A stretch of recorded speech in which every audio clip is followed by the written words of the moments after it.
அனைவருக்கும் வணக்கம். இன்னைக்கு நம்ம பணம் மற்றும் பங்குகள் சேனல்ல டெக்னிக்கல் அனாலிசிஸ்ல பேசிக்கா இருக்கக்கூடிய கேண்டில் ஸ்டிக் சார்ட்டை பத்தி தான் பார்க்க போறோம். ஸோ கேண்டில் ஸ்டிக் சார்ட்டை எப்படி ஈஸியாக நம்ம கற்றுக்கலாம், வெறும் டயக்ராமை மட்டும் காமிச்சு வீடியோ போடாமல் ஒரு ரியல் சார்ட்டில் வச்சு எப்படி நம்ம ஈஸியாக ஐடென்டிஃபிகேஷன் பண்ணலாம் அப்படிங்கிறத தான் இந்த வீடியோவில் ஸ்டெப் பை ஸ்டெப்பாக சொல்ல போகிறோம். ஸோ வீடியோவை ஸ்கிப் பண்ணாமல் பாருங்கள், கடைசி வரைக்கும் பாருங்கள். இன்றைக்கி நம்ம பார்க்க போகிறது ரொம்ப பேசிக்கான கேண்டில்ஸ் மட்டும் தான் பார்க்க போகிறோம்.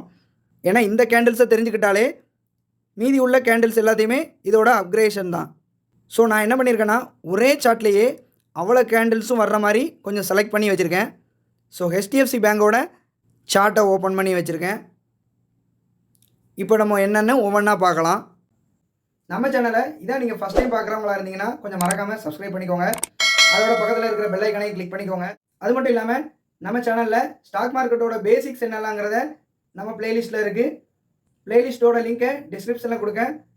ஸோ பார்க்காதவங்க போய் பார்த்துக்கோங்க. ஸோ டே சார்ட்டில் இப்போ நான் வச்சுருக்கேன். அதுக்கு முன்னால் நம்ம ஃபஸ்ட்டு தெரிஞ்சுக்க வேண்டியது கேண்டில் ஸ்டிக்னா என்னது, அது எப்படி உருவாகுது. ஸோ கேண்டில் ஸ்டிக்குங்கிறது ஜாப்பனீஸால் உருவாக்கின ஒரு டிராயிங். இது எப்படி உருவாகுதுன்னா, ஒரு குறிப்பிட்ட பீரியடில், அதாவது அது டேயாக இருக்கலாம், வீக்காக இருக்கலாம், மந்த்லியாக இருக்கலாம், அந்த குறிப்பிட்ட ஒரு பீரியடில் ஒரு கம்பெனியோட ஷேரோட 4 ப்ரைஸஸை வச்சு தான் உருவாகுது. அது என்னலான்னா ஷேரோட ஓப்பனிங் ப்ரைஸ், க்ளோசிங் ப்ரைஸ், அந்த பர்டிகுலர் பீரியடில் அந்த ஷேர் எவ்வளோ ஹை வரைக்கும் போயிருக்கு, சேம் டைம் எவ்வளோ லோ வரைக்கும் போயிருக்கு. இதை வச்சு உருவாகக்கூடிய டிராயிங் தான் கேண்டில் ஸ்டிக். கேண்டிலில் 2 டைப் இருக்குது. ஒன்று புல்லிஷ் கேண்டில், இன்னொன்று பேரிஷ் கேண்டில். நம்ம சார்ட்டை பொறுத்த வரைக்கும் இதுக்கு 2 கலர்ஸை யூஸ் பண்ணுறாங்க. புல்லிஷை பொறுத்த வரைக்கும் க்ரீன் கலரும், பேரிஷை பொறுத்த வரைக்கும் ரெட் கலரும் யூஸ் பண்ணுறாங்க. ஃபஸ்ட்டு புல்லிஷ் கேண்டில்லேருந்து ஸ்டார்ட் பண்ணுவோம். அதாவது ஒரு கம்பெனியோட க்ளோசிங் ப்ரைஸ் அன்னைக்கு டேட்டோட ஓப்பனிங் ப்ரைஸை விட ஹையாக இருந்துச்சுன்னா அது புல்லிஷ் கேண்டில். ஸோ கேண்டிலில் 2 எலிமெண்ட்ஸ் இருக்குது. ஒன்று ரியல் பாடி, இன்னொன்று வந்து விக்கு. ஸோ இப்படி சாலிட் கலரில் இருக்கிறது ரியல் பாடி, அதுக்கு மேலே இருக்கிற அந்த சின்ன கோடும் கீழே இருக்கிற கோடும் விக்கு. ஸோ இந்த இடத்துல நம்ம புல்லிஷ் கேண்டில் எடுத்துருக்கனால இதுதான் அதோட ஓப்பனிங் ப்ரைஸ். தென் இது அன்னைக்கு டேட்டோட க்ளோசிங் ப்ரைஸ். அதே நேரத்தில் அதோட லோ ப்ரைஸ் இவ்வளோ தூரம் கீழே இறங்கியிருக்கு. அந்த விக்கோட எட்ஜு தான் லோ ப்ரைஸ், டாப்பில் அந்த விக்கோட எட்ஜு தான் ஹை ப்ரைஸ். ஸோ இதுக்கு பின்னால் இருக்கிற சைக்காலஜி என்னென்னா, அன்னைக்கு டேட்டில் ஒரு ஸ்டாக்கோட ப்ரைஸ் மார்க்கெட் ஓப்பன் ஆனதுக்கப்புறம் மக்களோட மனநிலை இந்த ஸ்டாக் இன்னும் விலை ஏறும்னு சொல்லி அந்த ஸ்டாக்கை அதிகப்படியான விலைக்கு வாங்கி அதோட ப்ரைஸ் க்ளோசிங்கில் பார்த்திங்கன்னா ஹையாக முடிஞ்சிருக்கும். இந்த கேண்டிலை வச்சே நம்ம கண்டுபிடிச்சிடலாம். இந்த இடத்துல பையிங் பவர் தான் ஜாஸ்தியாக இருந்திருக்கு, செல்லிங் பவர் கம்மியாக தான் இருந்திருக்கு. ஸோ இதுக்கு பேர் தான் புல்லிஷ் கேண்டில். ரெண்டாவதாக நம்ம பேசிக்காக பார்க்கக்கூடிய கேண்டில் என்னென்னா பேரிஷ் கேண்டில். ஸோ இது ரெட் கலரில் இருக்கும்.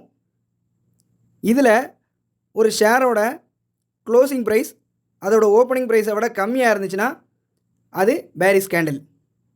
இதுக்கு பின்னால் இருக்கிற சைக்காலஜி என்னென்னா, செல்லிங் பவர் ஜாஸ்தியாக இருக்குது. மக்களோட மனநிலை இந்த கம்பெனியோட ஷேர் இன்னும் கீழே போகும் அப்படின்னு நினச்சி குறைஞ்ச ப்ரைஸ் ஆக அதை விற்று விட்டுக்கிட்டே வருவாங்க. அப்படி இருக்கிற பட்சத்தில் அந்த ஸ்டாக் அன்றைக்கி க்ளோசிங் ஆகும்போது அதோட ஓப்பனிங்கை விட ரொம்ப அதிகமாகவே கம்மியாக இருக்கும். இந்த இடத்துல செல்லிங் பவர் தான் ஜாஸ்தியாக இருக்குது, பையிங் பவர் கம்மியாகிக்கிட்டே வருது. ஸோ நல்லா பார்த்திங்கன்னா இந்த ரெட் கேண்டில் பெரிய கேண்டிலுக்கு அப்புறம் அந்த ஸ்டாக்கோட ப்ரைஸ் பார்த்திங்கன்னா ஒரு குறிப்பிட்ட நாள் வரைக்கும் கீழே போய்கிட்டே தான் இருந்திருக்கு. அதுக்கப்புறம் கொஞ்ச நாள் கழித்து தான் திரும்ப கன்சாலிடேஷன் ஆகி அதுக்கப்புறம் புல்லிஷ் ஆகி மேலே போயிருக்கு. ஸோ இந்த கேண்டிலை வச்சு நம்மளால் ட்ரெண்டை அனலைஸ் பண்ணிக்கலாம். மூணாவதாக நம்ம பார்க்கக்கூடியது டோஜி கேண்டில், அதாவது அன்டிசிஷன் கேண்டில். இந்த இடத்துல மார்க்கெட்டோட ஓப்பனிங் ப்ரைஸ் வந்ததுக்கப்புறம் பையர்ஸும் செல்லர்ஸும் போட்டி போட்டுக்கிட்டு இருக்காங்க. ஸோ அன்றைக்கி டே ஃபுல்லாக பார்த்தீங்கன்னா அந்த கேண்டிலில் ப்ரைஸ் எவ்வளோ தூரம் ஹை வரைக்கும் போயிருக்குன்னு பாருங்கள், சேம் டைம் லோ வரைக்கும் போயிருக்கு. ஸோ பையர்ஸுக்கும் செல்லர்ஸுக்கும் ஒரு போட்டி நடந்துக்கிட்டே இருந்து கடைசியில் ஓப்பனிங் ஆன அதே ப்ரைஸ்லேயே க்ளோசிங் ஆகிருக்கு. இதுக்கு பின்னால் இருக்கிற சைக்காலஜிக்கல் என்னென்னா, அந்த கேண்டில் ஒரு அன்டிசிஷனை நமக்கு காட்டுது. ஸோ மறுநாள் அந்த கம்பெனியோட ப்ரைஸ் ஏறவும் செய்யலாம், இறங்கவும் செய்யலாம்.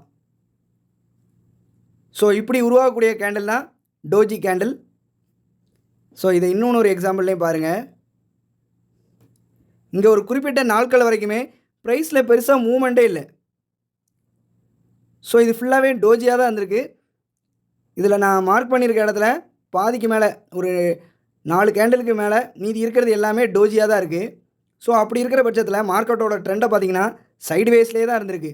எந்த ஒரு அப்பும் இல்லை, எந்த ஒரு லோவும் இல்லை. 4ஆவதாக நம்ம பார்க்கக்கூடிய மெயின் கேண்டில் என்னென்னா ஹேமர். ஸோ இந்த இடத்த பார்த்திங்கன்னா கேண்டிலோட ரியல் பாடி ரொம்பவே சின்னதாக இருக்குது. ஆனால் அதோட லோயர் விக்கை பாருங்கள் எவ்வளோ தூரம் டாலாக இருக்குதுன்னு பாருங்கள்.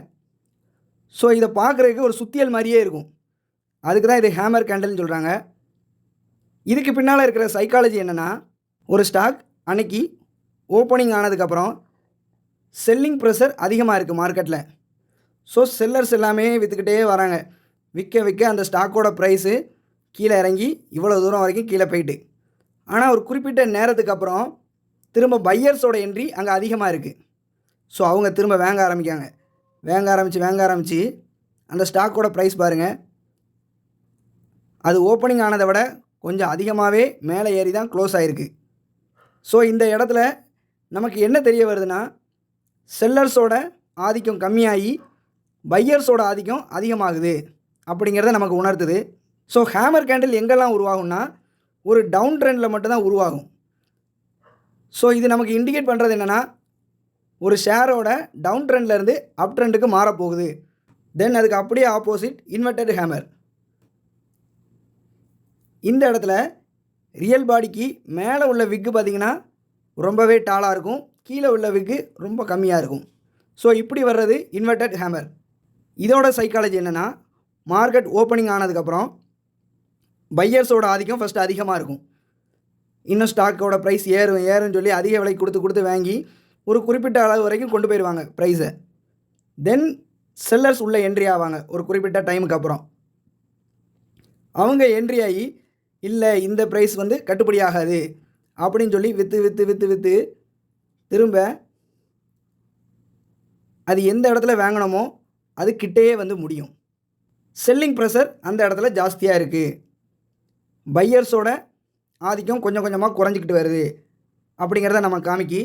இப்போ நல்லா பார்த்தீங்கன்னா தெரியும் உங்களுக்கு, இந்த சார்ட்டில் இந்த இன்வெர்டட் ஹேமர் விழுந்ததுக்கப்புறம் மறுநாள் பாருங்கள் அதோடய ப்ரைஸ் ஓப்பனிங் ஆகும்போதே எவ்வளோ தூரம் கீழே இறங்கியிருக்குன்னு. ஸோ ஒரு டவுன் ட்ரெண்ட் வந்துட்டு தான் திரும்ப மேலே ஏறி இருக்குது. ஸோ நம்ம பார்க்கும்போது ஒரு கேண்டில் இப்போ லாஸ்ட் டே இன்றைக்கி கேண்டில் என்ன இருக்குது அப்படிங்கிறத வச்சு நம்ம கொஞ்சம் அனலைஸ் பண்ணி ஒரு ஸ்டாக்கோட வாங்கினா நமக்கு வரக்கூடிய நஷ்டத்தை நம்ம குறைச்சிக்கலாம், கொஞ்சம் அலர்ட்டாக இருந்துக்கலாம். இந்த வீடியோ உங்கள் எல்லாருக்குமே யூஸ்ஃபுல்லாக இருந்திருக்கும்னு நான் நம்புகிறேன்.